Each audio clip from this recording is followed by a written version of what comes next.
Hi, Deb. How are you today? Doing good.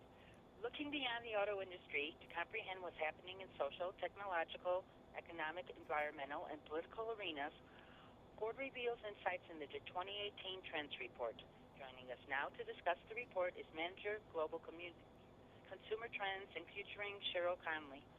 Sheryl, what are some of the biggest trends identified in this year's report?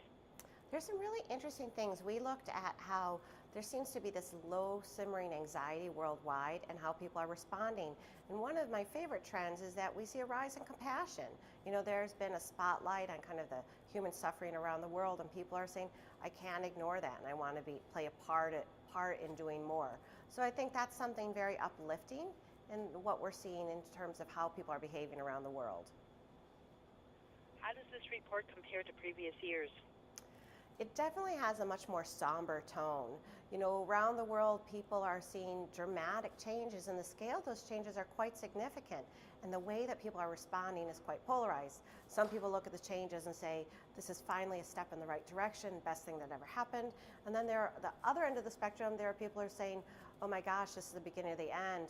They're feeling disillusioned, disenchanted, disenfranchised. And the sad part about it is that the polarization is leaving very little room for discussion in the middle. There, we find that 3/4 of the people in 9 different countries, over 9,000 people, actually told us that people are seemingly less tolerant of opposing viewpoints. Sheryl, does this report view technology? Indeed. So we have a trend called Technology's Tipping Point, and we explore the changing attitudes about futuristic technology, artificial intelligence, biomimicry.